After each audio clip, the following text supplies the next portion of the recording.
All right, so I decided, let's go ahead and take a look at this. Because obviously the whole drama yesterday with Jamar Chase's contract was crazy. 4 years, $160 million. But as I was saying in my video yesterday, if you break it down to it being a 6-year contract, because the 4-year extension once his contract's over with, this is kind of where it breaks down at. It breaks down at a $34.282 million over a 4-year period, with it being $21.816 and a $1 million base salary this upcoming season. So this is kind of where the contract would head if it was structured in the correct way. I mean, correct way is in you just add to his current contract, which I believe they will. I believe fully they will. So it's a little bit more to stomach than that $40 million a year asking price.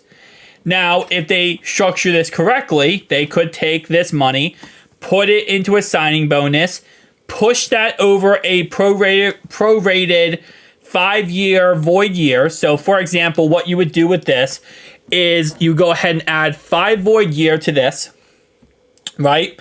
Add 5 years to this contract, and then you would, in theory, go ahead and push this money. So instead of giving him this crazy amount, right, you could, in theory, push out maybe $20 million to 2030, $20 million 31, $20 million 30, 31, and then so on and so on. So you could, in theory, actually, if you wanted to, push this down to, like, for example, $10 million a year, prorate that in his signing bonus, and that could be his salary for the foreseeable future.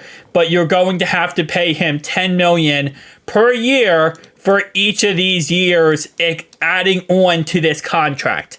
So you could, in theory, put him at a $24 million a year.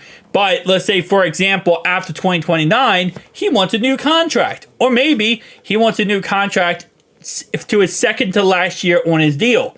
Then you would go ahead and give him that new deal. In theory here, he would go ahead then and, add $10 million every single year. So imagine, this number right here. I don't think I can't change on this website.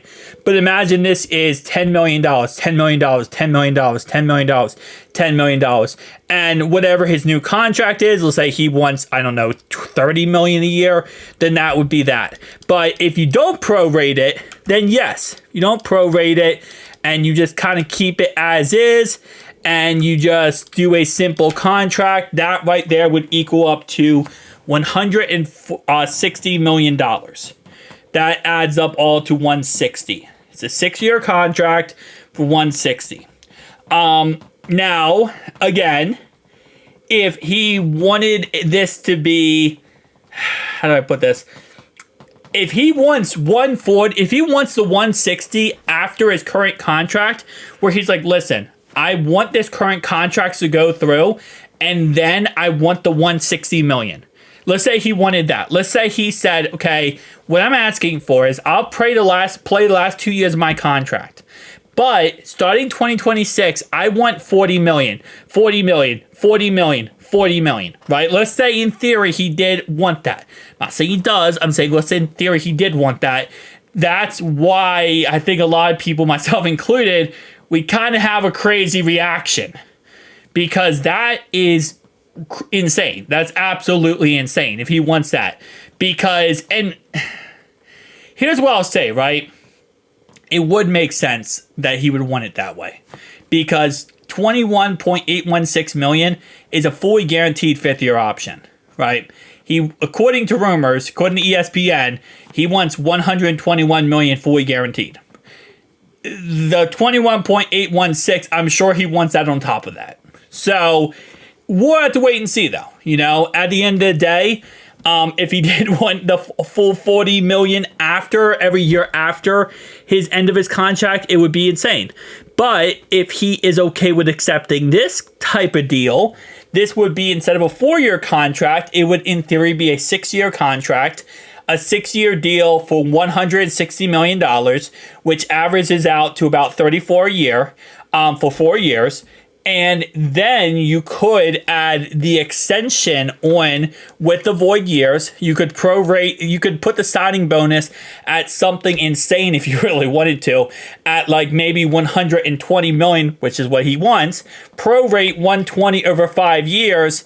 The problem with that is that after 5 years, you're going to give him a new contract, and after 6 years, you're gonna give him a new contract, and you're still gonna be paying him $25 million a year. So there's pros and cons to everything, right? The point of void years is just to push the money down the road. The problem is there are certain teams like the Saints. Have you seen the Saints salary cap? They're kind of now paying the price. They pushed money down the road a billion times, which now they're paying the price for. We don't usually do that because we don't want to pay the price in the end. But different contracts from different players, depending on how much, they do that. Now, if this was the case, right, and we did accept the deal I just proposed, not including the void years, which I believe we should do to a certain degree, not too crazy. It would be 9.8 this year, 21.816 next year, 34.28, and then 34.28 all the way to 2029, where Chase would be 29 years old. And again, to reiterate the problem here, can you imagine in 2030 when Chase is 30 years old, no matter what contract we give this guy, he still would be making $25 million a year. That's the problem. So that's why these contracts are so iffy and hard to work out. Because as you can see, for example, with Joe Burrow, we do have $9 million pushed in void years. So meaning no matter what happens in 2030, Joe would not be on the contract. He'll still get $5 million, $3 million, $1 million. You just add this on to whatever cap hit he already has, whatever money he's already making, and that's it, just automatic. So at the league year, we pay him $5 million. That $5 million becomes dead money. That dead money goes against us. Now we, again, look at this, $9 million, right? You might sound, oh, that's like a decent amount. I mean, Jamar Chase would be $25 million. Let's go to Jalen Hurts. And yeah, with there's rumors that Jalen Hurts might not be the guy after all for the Eagles.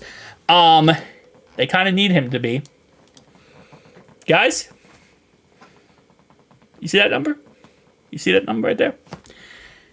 They're going to have to pay him his contract's up in 29. They're going to have to pay him $37.974 million. No matter what. No matter what. Could be on the roster, could not be on the roster.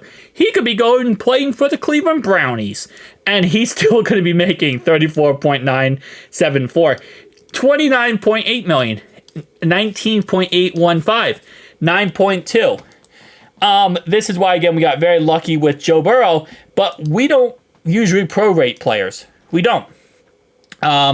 Lamar Jackson, for example, is 12.5, is a little bit more stomachable, but he does have these two $74 million years, which definitely is not going to be too friendly. So, again, like I said, at the end of the day, we'll figure out what happens with Chase.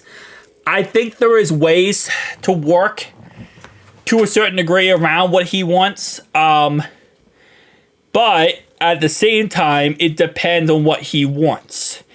We heard what ESPN told us, which is he wants 4 years, 160, which, again, if he wants that after his contract, that's one thing. If he's okay working out his current contract, then that's another thing. The problem I fear is that he's going to say, hey, I want the guaranteed money of $21 million, and then I want the big deal, which that would be a problem. But we'll have to wait and see. There's ways to work this out, but we'll have to wait and see what happens. Tell me down below your thoughts and opinions. I'll be live tonight at 7:30. Who dey?